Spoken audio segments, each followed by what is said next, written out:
The city released the report this morning that, among other data, says 72 nonprofit organizations got financial support from the city's Commission for Arts and Culture in 2013, which had a major economic impact. Joining me with further details are Alan Zeiter with the Regional Arts and Culture Coalition and Dana Springs with the city's Commission for Arts and Culture. Welcome. Thank you.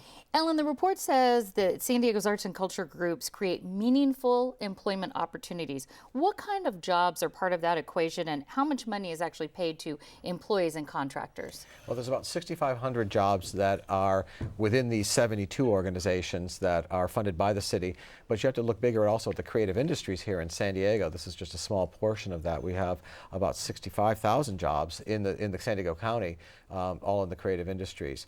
Those kind of payroll make a huge difference because unlike other businesses that are headquartered elsewhere, our arts and culture groups are the quintessential mom and pop businesses. All the money that these groups spend stays here in San Diego. It doesn't go back to some corporate headquarters in some other city. How much money does the city grant to the local nonprofits in this group, the 72 organizations each year, and where does that money come from? Dana? In 2013, the city granted approximately $6 million to 72 organizations. The sole source of that funding is transient occupancy tax, which is the tax that is applied to hotel bills. Okay. Paid by visitors from out of town. So it's out of town, it's not coming from a tax base then. Anyone staying in a hotel pays transient occupancy tax. How important, speaking of tourists, do you think that tourists are to our arts community? I mean, do they mostly hit like big attractions, let's say like the zoo or the beach, or are they actually spending money on the local arts districts? Tourists are hugely important to our economy overall, including our arts and culture sector.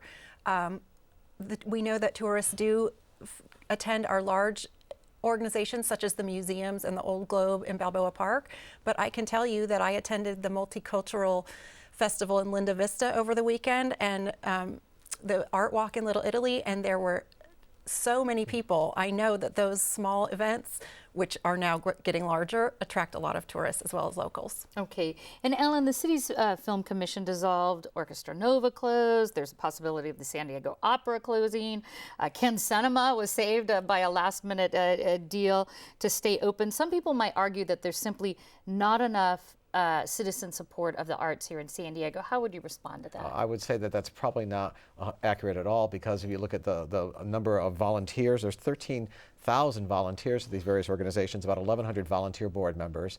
The amount of giving to these organizations is about $90 million a year being contributed to these 72 institutions. I think each one of those is a separate case with its own circumstances, and it's really hard to lump those together from a real estate lease deal at the Ken to whatever's been happening at the opera.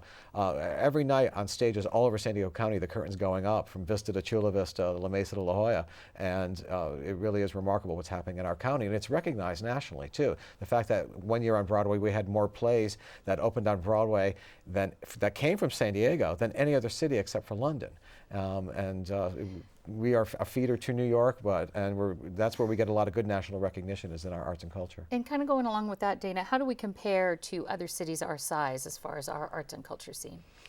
Our arts and culture scene, it can't be compared. We're very special. We have opportunities for people to experience our arts and culture in a beautiful natural environment.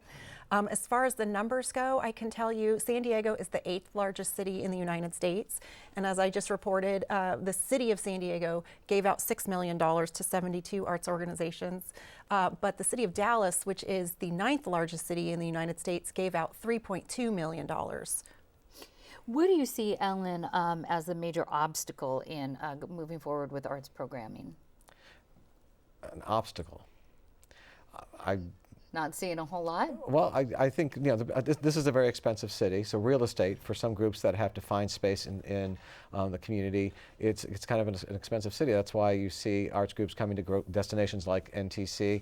Why they're going to Barrio Logan. They've been pushed out of the Gaslamp, pushed out of East Village for the most part because of the rising cost of real estate, and they're finding new homes in other neighborhoods. I think that seems to we're also a fairly young city when it comes to our foundations and our corporations. We have a lot of corporate R&D companies here, not big corporate headquarters, unlike some of the older cities. So that's a challenge. Well, we're going to have to leave it there.